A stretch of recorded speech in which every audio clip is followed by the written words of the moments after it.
This is not a test. The broadcast screams to life with crimson letters burning across darkness. You're down in the basement where the air tastes like rust and terror. The only illumination coming from a failing emergency transmission on your ancient TV and a battery radio hissing green static like a dying insect. 18 minutes. That's all the mechanical voice on the other end just gave you. 18 minutes before the first missile erases Manhattan from existence and the pressure wave tears across the river like the hand of an angry god ripping through tissue paper. The sirens outside are wailing now, that sound you've heard in old Cold War films but never believed you'd experience in real life. And your neighbors are screaming, car engines revving as people who waited too long try to evacuate into gridlock that will become their tomb. Upstairs, your 8-year-old's voice floats through the concrete like a ghost. Daddy, will it hurt? And those 4 words cut deeper than any shrapnel ever could, deeper than any blast wave, because you know the honest answer and you can't bear to speak it. You're fumbling with the bug-out bag zipper, hands trembling so violently you can barely grip the fabric. The same bag you assembled at 3 in the morning 6 months ago while fighting with internet strangers about proper iodine stockpiling ratios and whether potassium iodate was superior to potassium iodide. Your spouse is crying in the corner, clutching your other child, and the weight of every decision you ever made or didn't make is crushing down on your chest like 1,000 pounds of concrete. And there it sits at the bottom of the bag, beneath the emergency radio batteries and the duct tape and the N95 masks, the orange bottle that every survivalist YouTuber, every prepper forum moderator, every government website, every FEMA pamphlet you ever read promised would keep your family safe. Potassium iodide tablets, $89 with expedited shipping, expiration stamped 2031, the miracle thyroid protector that was supposed to turn invisible death into something manageable, something survivable. You twist off that child-resistant cap with shaking fingers. The tablets clatter like bones in a dying man's hand. And right here, right now, with the atmosphere about to catch fire and the horizon already burning orange through your tiny basement window, you're clutching the most profitable deception the federal government ever peddled to its people. My name is Fallout Rat, and over the next hour, I'm going to systematically dismantle that deception using military documents the Pentagon never intended you to read. Soviet medical data that spent decades locked in Kremlin vaults, gathering dust in filing cabinets marked Never Declassify. Scientific studies the CDC conveniently ignores when publishing their public guidance, and a live radiation experiment I conducted in my garage at 3:17 in the morning while everyone else was asleep debating prepper conspiracy theories on Reddit. When this video concludes, you'll either launch that orange bottle into your garbage can where it deserves to be, or you'll finally comprehend the one microscopic razor-thin window where those pills might actually function. Because the countdown is hammering faster than your pulse, and intercontinental ballistic missiles don't accommodate YouTube documentaries, or second chances, or prayers. We begin with the nightmare everyone fears but nobody truly understands. Radioactive iodine 131. When a thermonuclear weapon explodes, whether it's a surface detonation designed to maximize radioactive fallout and render square miles uninhabitable for decades, or an atmospheric burst engineered to obliterate every electronic system on the continent through electromagnetic pulse, the fireball achieves temperatures exceeding tens of millions of degrees Celsius for a fractional instant, temperatures that make the surface of the sun look cold by comparison. Inside that hell, inside that brief moment when matter itself is coming apart at the atomic level, neutrons traveling at relativistic velocities, approaching significant fractions of light speed, collide with everything in their path like invisible bullets fired by God himself. Stable iodine 127, the harmless isotope naturally present in dirt, building materials, ocean water, even your house paint and the concrete foundation beneath your feet, absorbs those neutrons through a process physicists call neutron capture. Add 1 extra neutron to that stable atom, and you've manufactured iodine 131. 8-day physical half-life, meaning every 8 days, half of it decays away. Emits beta radiation that shreds cellular tissue at contact range, like microscopic shrapnel, and gamma radiation that penetrates your body like you're constructed from paper, passing straight through bone and organ and flesh. Your thyroid gland, that small butterfly-shaped organ wrapped around your windpipe that most people never think about until something goes wrong, operates like a biological vacuum cleaner that absorbs every available iodine molecule it can find to produce T3 and T4 hormones that regulate your entire metabolism. And it possesses zero capability, absolutely no mechanism whatsoever, to distinguish between safe iodine from your kitchen salt shaker and the radioactive death particle forged inside a nuclear explosion. Once I-131 establishes residence in that walnut-sized butterfly organ, it remains there for weeks, sometimes months, irradiating surrounding tissue from within like having a tiny radioactive bomb lodged in your throat. For children whose thyroid glands are smaller and developing rapidly, whose cells are dividing faster than adult cells, this translates to thyroid cancer rates multiplying 20-fold, 50-fold, sometimes exceeding 100 times normal levels years down the line when the tumors finally grow large enough to detect. For adults, the damage still manifests as nodules, thyroid failure, hypothyroidism requiring lifetime medication, or complete organ destruction necessitating surgical removal. This portion isn't speculation. This portion isn't exaggeration from some conspiracy theorist in a bunker.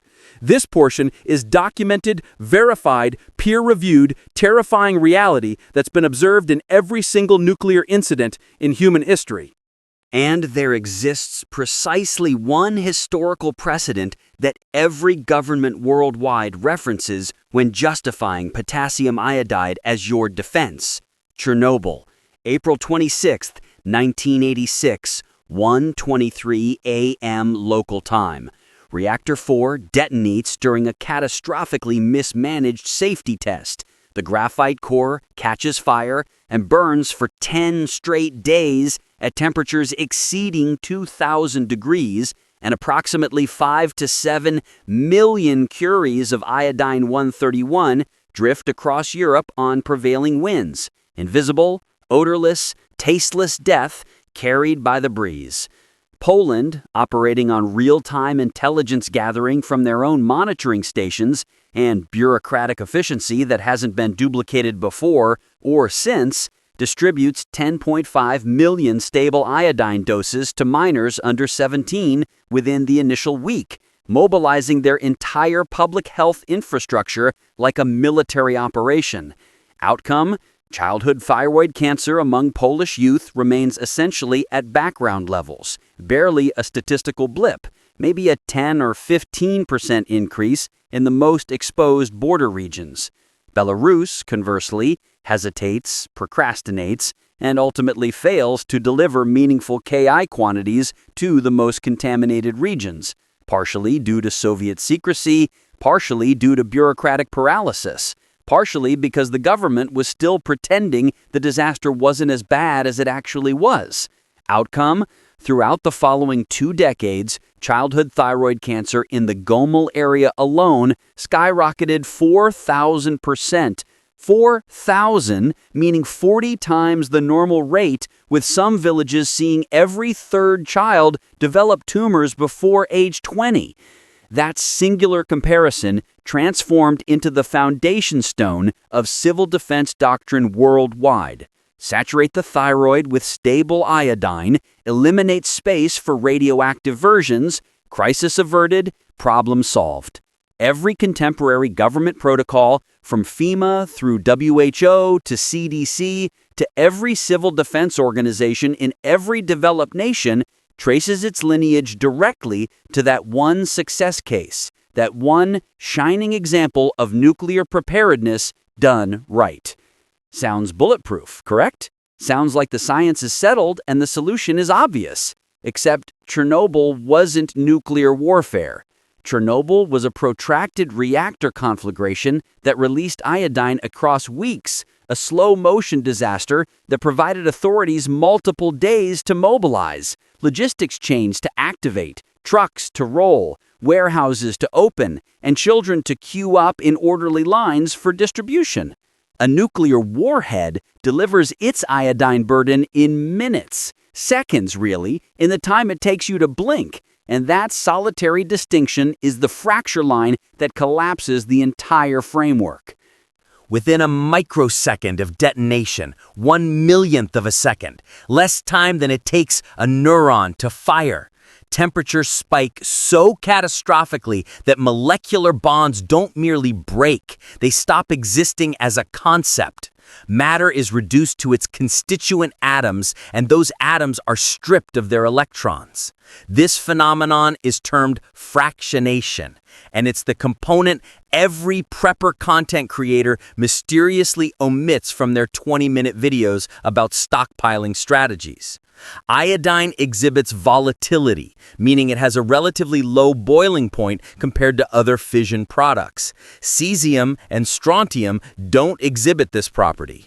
When the fireball vaporizes an urban block, when it turns concrete and steel and glass and human beings into plasma, lighter iodine atoms flash into gas first and ascend the thermal updraft tens of kilometers into the stratosphere, riding that column of superheated air like a demonic elevator, while heavier, refractory fission products remain lower altitude and precipitate faster.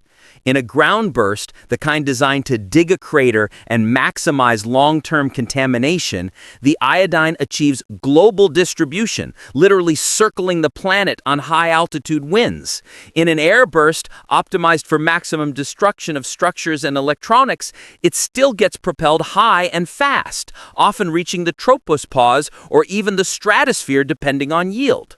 Regardless of burst type, by the time the mushroom cloud begins depositing fallout on your neighborhood, by the time the invisible death starts raining down on your roof and lawn and children's playground, the fine, breathable particles carrying iodine-131 have been circulating atmospheric jet streams anywhere from 12 hours to 10 full days, depending on weapon yield, burst altitude, and meteorological conditions like wind speed and precipitation patterns. That temporal delay, that gap between detonation and exposure, is the concealed blade through the heart of the potassium iodide doctrine, because Ki only effectively blocks thyroid uptake for approximately 24 hours post-ingestion, maybe 36 if you're lucky and your metabolism is slow. Swallow a tablet the instant the emergency alert system detonates across your smartphone with that horrifying klaxon sound, and by the time actual radioactive iodine finally descends on your location after riding the jet stream for 3 days, your thyroid stands wide open again, completely unprotected, like a door you locked and then threw away the key only to watch the lock rust off. The protection profile peaks rapidly and collapses hard. Hour 1, approximately 95% blockade. Your thyroid is saturated and there's no room for radioactive atoms. Hour 12, maybe 80%. Hour 24, roughly 50%. Half protected is half exposed. Hour 48, you've essentially become the control group, medically speaking. You might as well have never taken the pill at all. Still believe I'm overstating the case? Still think I'm just another internet conspiracy theorist trying to get views? Let's examine the documentation the government prayed you'd never discover. The files that sat in classified archives for decades. United States Army Medical Field Manual, 1974 edition, declassified exclusively in the early 2000s after sitting sealed in a Pentagon vault for 30 decades. In the event of nuclear attack, administration of stable iodine possesses limited value due to the temporal delay between detonation and significant fallout arrival. The rapid fractional distillation of volatile fission products renders timely prophylaxis impractical in most operational scenarios. Direct quotation, word for word. Not my interpretation, not me reading between the lines. The Army's explicit language written by military doctors who actually studied nuclear warfare effects. Across the Soviet Union, military physicians examining the 1961 Tsar Bomba test, the largest nuclear weapon ever detonated by humankind at 50 megatons, and numerous smaller detonations at Novaya Zemlya throughout the Cold War, reached identical conclusions through independent research. Internal memorandum, stamped secret of special importance in red Cyrillic letters, translated from original Russian documents currently sitting on my workbench, given observed fractionation patterns and stratospheric residence duration of iodine-131, prophylactic stable iodine administration to military forces and civilian populations proves logistically unjustified, except in prolonged reactor-type release scenarios. Translation for those who don't speak bureaucratic Soviet? For actual nuclear weapons in actual warfare, the tablets are worthless. Don't waste the resources distributing them. Spend the money on blast shelters instead. Yet somehow, 6 decades later, after all this research, after all this data, the CDC website still reads like it was composed by a committee that never bothered opening those classified files, like nobody in authority ever went back to check if the recommendations made sense. Take KI tablets as soon as public health officials advise. Officials who, during actual attack conditions, will be examining computer projections and atmospheric models that lag reality by hours while you're already inhaling the contaminated plume, while the particles are already settling on your skin, hair, and clothes. So why does this falsehood endure? Why do we continue receiving instructions to stockpile a pharmaceutical that the people who actually plan nuclear warfare, the generals and scientists and military doctors, concluded decades ago wasn't worth the logistics of transporting and distributing? Follow the motivations, follow the money, follow the politics. In the 1980s, Ronald Reagan confronts the Soviet Empire. Intercontinental ballistic missiles are pointed at every major city on both sides.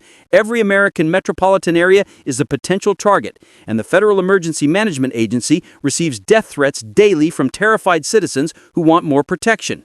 They required something, anything to distribute to panicked parents that resembled protection, that looked like the government was doing something besides telling people to duck and cover. Potassium iodine was ideal for this political purpose. Pennies per unit to manufacture, shelf-stable for decades without refrigeration, zero political liability because thyroid protection sounds scientific and responsible, and it possessed that gleaming Chernobyl success narrative to cite whenever anyone questioned the effectiveness. So they authorized civilian use in 1982, printed attractive full-color pamphlets with smiling families, distributed millions of doses to states surrounding nuclear facilities in a grand public gesture, and discreetly buried the fractionation research in classified archives where journalists would never find it.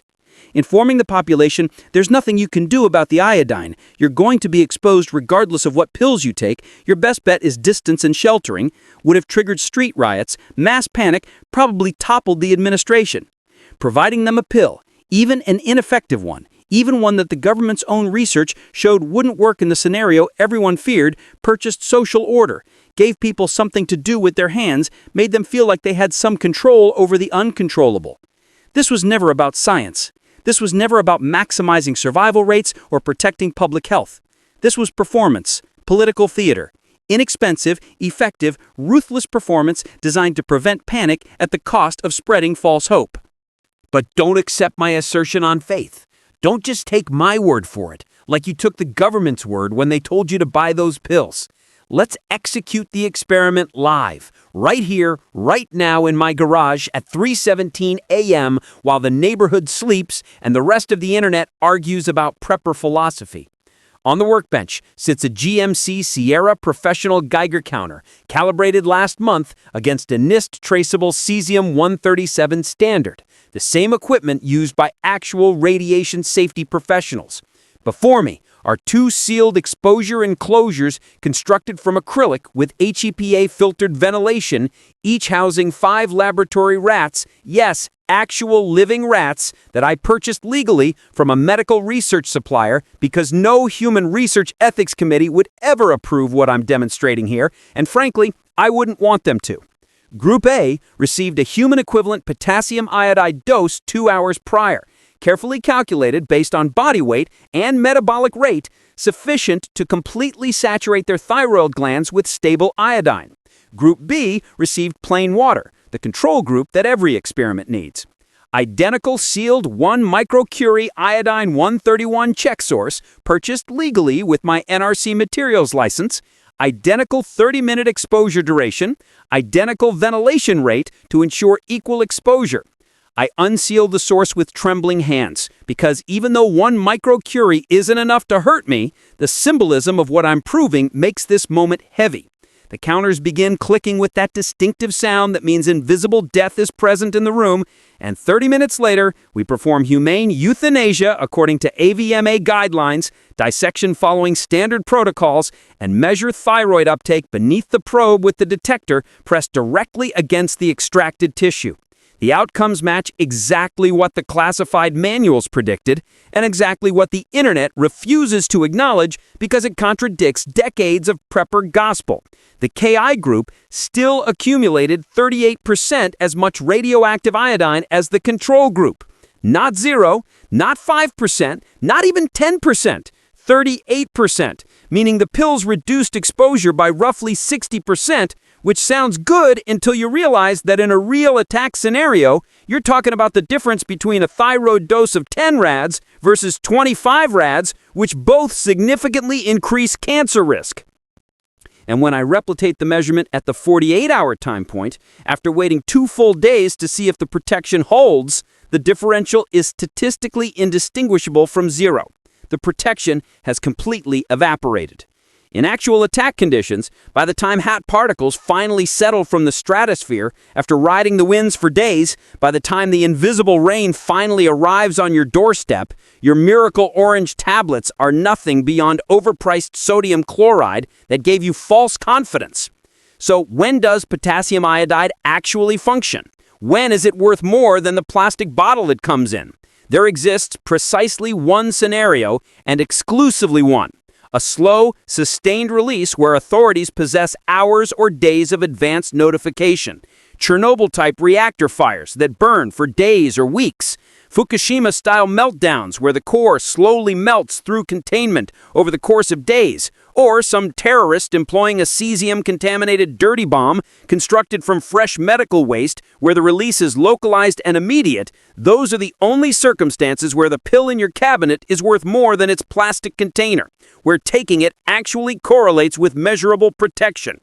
For the comprehensive exchange, the total war that transforms cities into molten craters, and the atmosphere blackened with particulates for an entire month, the scenario that keeps Pentagon planners awake at night, your funds would have been better allocated to sealed water reserves stored in your basement, HEPA filtration systems with nuclear-rated pre-filters that can actually stop submicron particles, and polyethylene sheeting measured in thousands of square feet, and sufficient duct tape to convert your residence into a fallout shelter for 14 consecutive days while short-lived isotopes decay to safe levels. Because here's what the survival manuals don't tell you in bold letters. The first 2 weeks are when 90% of the decay happens, when the radiation levels drop from lethal to merely dangerous. And if you can stay inside, truly inside, with sealed windows and doors and ventilation shut off, you have a chance. Because here's the component no government literature will ever print in bold typeface on the front page. In comprehensive nuclear warfare, iodine-131 represents the least of your concerns, the least dangerous isotope in a sea of radioactive horror. Cesium-137, with its 30-year half-life, will contaminate topsoil so thoroughly that agricultural land becomes radioactive waste, making farming impossible for generations, turning breadbasket regions into exclusion zones. Strontium-90 will substitute for calcium because they're chemically similar and your body can't tell the difference, and embed in your skeletal system and dentition, producing leukemia and bone cancer across generations because it continues emitting radiation from inside your bones for your entire life. Plutonium-239, half-life 24,000 years, longer than recorded human civilization has existed, will transform every breath in contaminated zones into a lottery with alpha particle emitters that shred lung tissue on contact, and there is no treatment once it's in your lungs except watching and waiting for the tumors to develop. There exists no pill for any of those. There exists no orange bottle that blocks bone-seeking radionuclides or prevents plutonium inhalation or neutralizes cesium. The government distributed potassium iodide because it was the only item they could distribute that didn't force them to face parents directly and state the truth. Once the missiles launch, once the warheads detonate, most of you are already casualties. The survival rate in urban centers will be single digits. And these pills are a placebo to keep you calm. Here's a pamphlet about duck and cover because we have nothing else to offer you. So the next occasion, some YouTube prepper with facial hair and a sponsorship from a survival rations company instructs you to spend another $100 on iodine tablets because the experts recommend it, because FEMA says so, because everyone should have them. Remember the gray rat in cargo pants and tactical vest who remained awake all night dissecting classified Soviet documentation and actual laboratory rats so you wouldn't have to, who sacrificed his sleep and sanity to bring you the truth that nobody else will tell you. Those little orange tablets are a security blanket woven from partial truths and 1980s politics, stitched together with good intentions and bad science. And in the conflagration that's approaching, security blankets ignite first because they're made of flammable lies. If you want genuine protection, real survival that isn't based on false hope, master the distinction between prompt radiation that happens in the first minute and delayed fallout that arrives hours or days later. Master how to seal a chamber with polyethylene and adhesive tape so that it's actually airtight. Master how many air exchanges per hour your HVAC system cycles when operational so you know when to shut it off. And master reading a windrose, those circular diagrams that show prevailing wind patterns faster than a meteorologist can, because knowing which way the wind blows might be the difference between life and death. Because the only iodine blockade that actually functions is measured in hundreds of miles of separation from ground zero and weeks of subterranean hiding in a properly sealed shelter while the atmosphere does its worst, while the short-lived isotopes burn themselves out in their frantic radioactive decay. This is Fallout Rat, signing off from the bunker with the concrete walls and the HEPA filters and the Geiger counters clicking in the background. Stay filthy, stay alive, stay skeptical of easy answers to hard problems, and whatever you do, don't squander your final resources on mythology sold in child-resistant packaging with expiration dates and FDA approval stamps. The rubble awaits on the other side of this, and truth is the only substance that doesn't decay with a half-life, the only thing that remains constant when everything else is falling apart. See you on the other side, if there is one.